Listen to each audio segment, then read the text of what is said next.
എല്ലാ കൂട്ടുകാർക്കും എൻ്റെ യൂട്യൂബ് ചാനലിലേക്ക് സ്വാഗതം. ഇന്ന് നമ്മളിവിടെ തയ്യാറാക്കാൻ പോകുന്നത് തക്കാളിച്ചോറാണ്. തക്കാളിച്ചോറ് തയ്യാറാക്കുന്നതിന് നമുക്ക് വെള്ളച്ചോറാണ് ആവശ്യം. അത് ഏത് ചോറ് വേണമെങ്കിലും തയ്യാറാക്കാം, എങ്കിൽ തന്നെയും വെള്ളച്ചോറായിരിക്കും എപ്പോഴും നല്ലത്. ഇപ്പം നമ്മൾ സുലേഖ അരിയുടെ ചോറാണ് എടുത്തിരിക്കുന്നത്. ചോറ് വേവിച്ച് വെച്ചിട്ടുണ്ട്. നമ്മളൊരു 3 പേർക്കുള്ളതാണ് ഇപ്പോൾ ഇവിടെ തയ്യാറാക്കുന്നത്. പൊന്നി അരിയാണെങ്കിൽ ഏറ്റവും നല്ലത്. പൊന്നി അരിയാണെങ്കിൽ നമ്മൾക്ക് 1 ഗ്ലാസ് അരിക്ക് 1.5 ഗ്ലാസ് വെള്ളം വെച്ച് അരി വേവിച്ചെടുക്കുക. ഉപ്പ് ചേർത്ത് വേവിക്കണം. അതിന് ശേഷം നമുക്ക് എങ്ങനെയാണ് തയ്യാറാക്കുന്നതെന്ന് നോക്കാം. തയ്യാറാക്കുന്നതിന് വേണ്ടിയിട്ട് നമ്മളൊരു പാൻ എടുത്ത് വെച്ചിട്ടുണ്ട്. ഒന്ന് ചൂടായി വരട്ടെ. പാൻ ചൂടായി വരുമ്പോൾ നിങ്ങളുടെ ടേസ്റ്റിനനുസരിച്ചുള്ള ഓയിൽ നമുക്ക് ചേർത്ത് കൊടുക്കാം.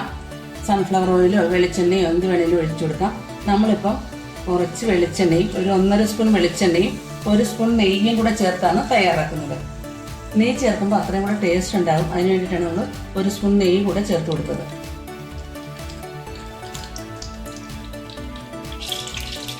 എണ്ണ ചൂടായി വരുമ്പോൾ അതിലേക്ക് ലേശം കടുക് ഇട്ട് കൊടുക്കുകയാണ്.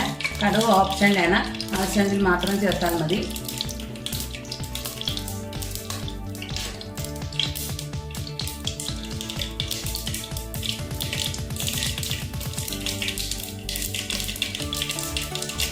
മൂന്ന് ഏലയ്ക്ക, ഒരു ചെറിയ കഷ്ണം കറുവപ്പട്ട, ലേശം കശുവണ്ടി. നന്നായിട്ടൊന്ന് മൂപ്പിച്ചെടുക്കാം. കശുവണ്ടി ഇല്ലെങ്കിൽ നമുക്ക് നട്ട്സ് ഇല്ലെങ്കിൽ തന്നെ നമുക്ക് ഇത് തയ്യാറാക്കാവുന്നതേ ഉള്ളൂ. പക്ഷെ നമുക്കിപ്പോൾ നട്ട്സ് ഉള്ളത് കൊണ്ടാണ് നമ്മൾ തക്കാളി ചോറിന് നട്ട്സ് ചേർത്തത്. അപ്പോൾ നട്ട്സും നെയ്യൊക്കെ ചേർക്കുമ്പോൾ അതിൻ്റെതായിട്ടുള്ളൊരു ടേസ്റ്റ് ഉണ്ടാവും. അതിന് വേണ്ടിയിട്ടാണ് നമ്മളത് ചേർത്ത് കൊടുത്തത്.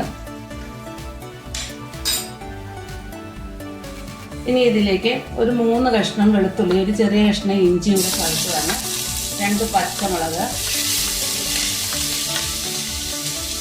മീഡിയം സൈസ് 2 സവാള ചെറുതായിട്ട് കഴിഞ്ഞിട്ട് എല്ലാം കൂടെ അപ്പം നോക്കിക്കൊടുക്കാം.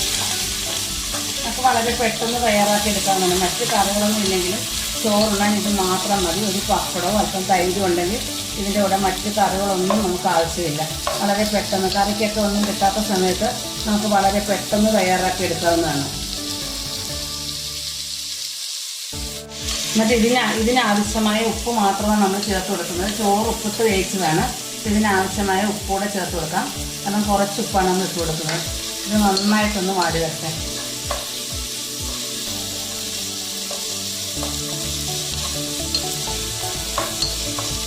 തക്കാളിയും സവാളയൊക്കെ നന്നായിട്ട് വെന്തരിയണം.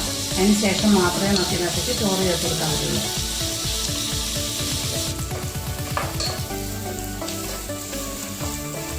സവാളയെല്ലാം നന്നായിട്ടൊന്ന് വാടിയതിന് ശേഷം മാത്രമേ നമുക്ക് തക്കാളി ചേർത്ത് കൊടുക്കാൻ പറ്റുള്ളൂ. അല്ലെങ്കിൽ സവാള വേവാതെ കിടക്കും. അതുകൊണ്ടാണ് നമ്മൾ നന്നായിട്ട് വഴറ്റിയതിന് ശേഷം നമുക്ക് തക്കാളി ചേർത്ത് കൊടുക്കാം.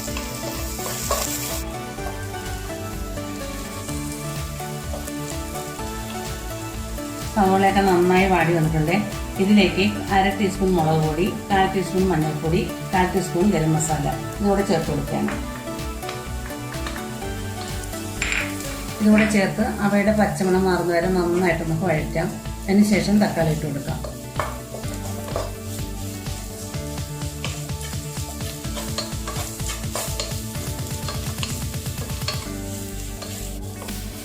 മീഡിയം സൈസ് 4 തക്കാളി ചെറുതായിട്ട് അരിഞ്ഞതാണ്. ഇതുകൂടെ നമുക്ക് ഇതിനകത്തേക്ക് ചേർത്ത് കൊടുക്കാം.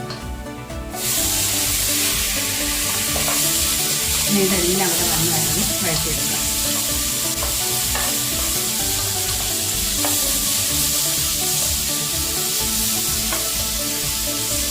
തക്കാളിയൊക്കെ നന്നായിട്ട് വെന്ത് അരിഞ്ഞ് ചേരണം. എങ്കിൽ മാത്രമേ നമ്മുടെ ഈ തക്കാളി ചോറിന് അതിൻ്റെതായിട്ടുള്ള ടേസ്റ്റ് ഉണ്ടാവുകയുള്ളൂ.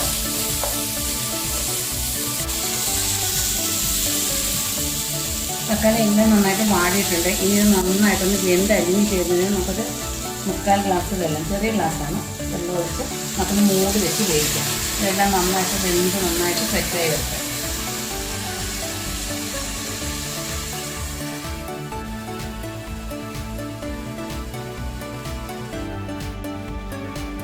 നമുക്ക് തുറന്ന് നോക്കാം. സവാളയും തക്കാളിയും എല്ലാം നന്നായിട്ട് വെന്തരിഞ്ഞ് വന്നിട്ടുണ്ട്. ഇനി ഇതിലേക്ക് നമുക്ക് ചോറിട്ട് കൊടുക്കണം. നമ്മളിപ്പോൾ ഒരു 3 പേർക്കുള്ള ചോറാണ് ഇട്ട് കൊടുക്കുന്നത്.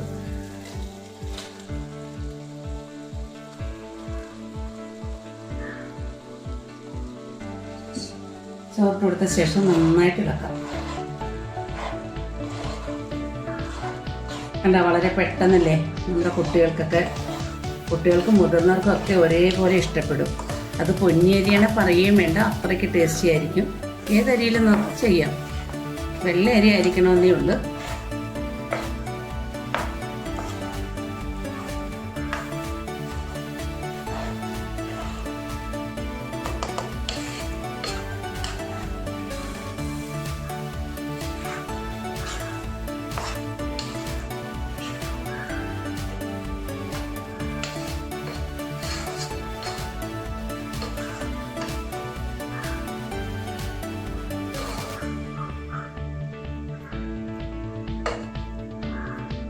ഉപ്പെല്ലാം കറക്റ്റ് ആയിരിക്കണം. ചോറിനും മസാലയ്ക്കൊക്കെ ചേർക്കുന്ന ഉപ്പ് കറക്റ്റ് ആയിരിക്കണം. ഉപ്പ് കുറവ് വന്നാൽ നമുക്ക് അധികം ടേസ്റ്റ് കിട്ടില്ല. കറക്റ്റ് ഉപ്പായിരിക്കണം. ഇനി ഇത് 1 മിനിറ്റ് നമുക്കൊന്ന് മൂടി വെച്ച് വയ്ക്കാം. എല്ലാം കൂടെ ഒന്ന് മസാലയൊക്കെ നമ്മുടെ ചോറിലേക്കൊന്ന് പിടിക്കുന്നതിന് വേണ്ടിയിട്ടാണ് ഇതെല്ലാം കൂടെ ഒന്ന് മൂടി വെച്ച് വയ്ക്കുന്നത്. 1 മിനിറ്റായി, നമുക്ക് തുറന്ന് നോക്കാം. ഇനി ഇതിലേക്ക് കുറച്ച് മല്ലിയില ഇട്ട് കൊടുക്കാം. വളരെ ടേസ്റ്റി ആയിട്ടുള്ള തക്കാളി ചോറ് ഇവിടെ റെഡിയായി. നമുക്കിതിന് സെർവിങ് ഡിഷിലേക്ക് പകർന്നു വയ്ക്കാം. ഈ വീഡിയോ നിങ്ങൾക്ക് ഇഷ്ടപ്പെട്ടല്ലോ. ഇഷ്ടപ്പെട്ടെങ്കിൽ ലൈക്ക് ചെയ്യുക, ഷെയർ ചെയ്യുക, കമൻറ്റ് ചെയ്യുക, സബ്സ്ക്രൈബ് ചെയ്യുക. വീഡിയോ ഇഷ്ടപ്പെടുകയാണെങ്കിൽ ഫ്രണ്ട്സിനും ഫാമിലിക്കൊക്കെ ഒന്ന് ഷെയർ ചെയ്യാൻ മറക്കരുത്. ഇനി ഇതേപോലെ നല്ല നല്ല വീഡിയോയുമായി നമുക്ക് കാണാം. Thank you.